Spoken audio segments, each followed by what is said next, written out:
And so let me ask this question. Where do we get the English word church from? I guess what I'm getting to, we're going to look at etymology. Etymology is the study of where the construct of a word, where its origins are from, what it means. And so I guess what I'm asking is, what does the word church mean? Where does it come from? This is where really we get into the meat of a lot of the study here. The Greek word in the New Testament that's been translated into your English Bible as church, does anyone know what that Greek word is? It's ecclesia. Ecclesia. It's the title of our study, the ecclesia. That's the Greek word that is translated into English as church. Now, the etymology of the Greek word ecclesia consists of two words, ek, and kaleo. These two Greek words, ecclesia, ek means out of, ek means to bring out, and kaleo is to call, to speak forth, out of. And so ecclesia in English means called out assembly or called out congregation. So the etymology of the word ecclesia means called out assembly. And if you were to translate the word ecclesia in English, you would translate it assembly or congregation. Because we're going to find out what the English word church actually probably means in a second. So let's talk a little bit about where this English word church came from. So we are going to talk about William Tyndale. Okay, a very important guy. And a lot like Gideon. The church, back 500 years ago, was pretty adamant that if you tried to read the Bible in your own native language, that was cause for you to be executed, burned alive at the stake. And so the church would kill you for trying to read the Bible. What William Tyndale did is he began the process of translating the Greek New Testament into English.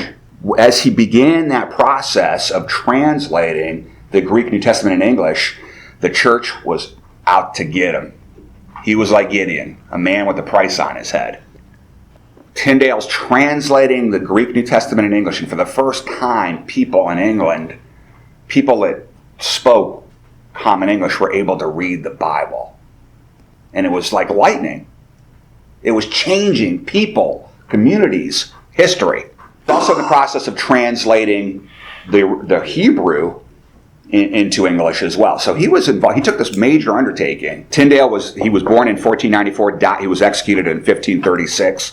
Martin Luther posted his 95 Theses in 1517. So these guys, there was a lot of ideas, and these guys weren't the only guys. There were a lot of guys in Europe that were spreading this information. And the reason we're going to spend time on Tyndale because it's important to answer our question where we get this English word church from.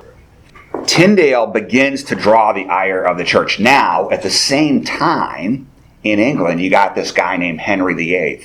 Henry VIII, in an effort to consolidate power, wants to bear a son that he can focus the succession of his power and control of the country upon. Here's the problem. His wife ain't producing any sons. And biologically, we know whose fault that is. That's his fault, but they didn't know it then. He accused her. She was a Catholic queen from Spain. He was a Catholic king of England. And so he decided he wanted to divorce her. The Pope said, no, it ain't happening. So he said, I got a great idea. I'm going to form my own church.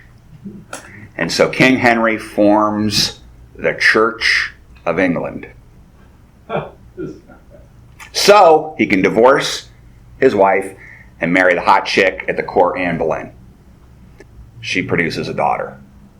No sons are coming. So what does he do? He cuts her head off, goes to Jane Seymour, tries it with her, cuts her head off. The head of the Church of England, the founder of the Church of England was like a mini Stalin. Yet, he founded the Church of England. The Church of England, in order to move away from the Church of Rome, needed to start to build its own infrastructure, paid clergy, teachings, etc. Even though King Henry built his own church, it wasn't that he was against Rome. It was that he just wanted to do what he wanted to do. So Tyndale started to come in the crosshairs of Henry VIII. And Henry VIII, even though he founded the Church of England, wanted to work with the Church of Rome to get this guy off. Here are some of the problems that Tyndale ran into. First, this was a minor problem, but it started issues for him. His translation of the Bible was taken to be a direct challenge to church rule. And we'll talk about why in a second. But secondarily, Tyndale, a very pious guy, very wanted just to do the right thing, like Gideon. Didn't only translate the Bible, but in 1530 he wrote a pamphlet called The Practice of Prelates. Prelates being church people, bishops. And in that pamphlet he opposed Henry VIII's divorce from Catherine of Aragon in favor of Anne Boleyn on the grounds that it was not scriptural.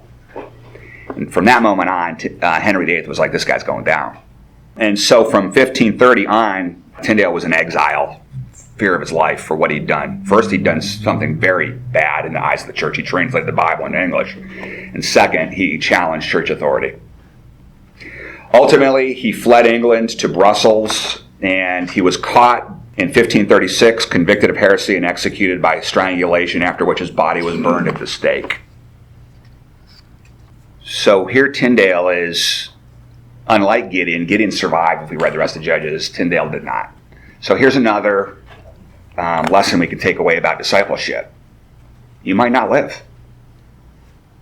It might cost you your life. Tyndale is a great example of the cost of discipleship. Now here's one of the problems he ran into. Tyndale, when he translated the Bible into English, he translated the Greek word ecclesia properly into English. He did not use the word church. Why? Well, we're going to talk about where the word church comes from. He used the word congregation, which gives more of a feel for a called out assembly. That was a major, major offense to the church. What do you mean congregation? Tyndale just faithfully translated the word into English. And ecclesia to this day means congregation or called out assembly. In only 2 instances did he preserve the word church in going from ecclesia to church. Acts 14:13 and Acts 19:37. They're historical accounts of people in Asia Minor worshiping at pagan temples, pagan temple.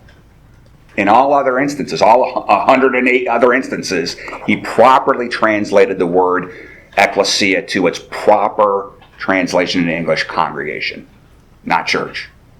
Tyndale's dead in 1536. Why are we using the word church? Well, here we go.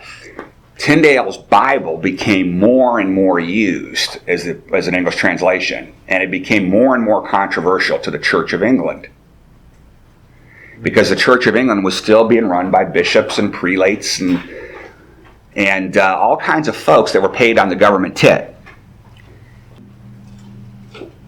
The idea of some kind of authority coming from, and by the way, the Church of England still had as its head the King of England. Even though Henry VIII died, the King of England still represented the head of the Church of England. By the way, that should give you a clue right there. Who is the head of the church? Who's the head of the ecclesia? There's only one head of the ecclesia, by the way. We'll learn this as we study the Bible. Jesus Christ. To claim you're the head of the ecclesia, that right there is going to cause some major problems in terms of your longevity and your future in terms of eternity. But the King of England remained the head of the Church of England and decided that, you know what, this Tyndale Bible, it's not going to work. We need an authorized version. Authorized by who? The Church of England. That can be read in English, but will point the direction back to the Church of England. So, Henry VIII dies.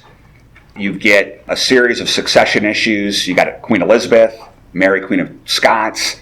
Eventually, King James comes in and assumes the role of head of the Church of England.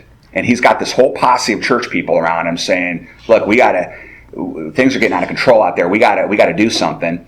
And so they come up with this idea of let's get rid of Tyndale's Bible and let's do a Bible, an authorized version that people don't have to worry about being punished to use, that's authorized by the Church of England. And that is the origin of the King James Bible.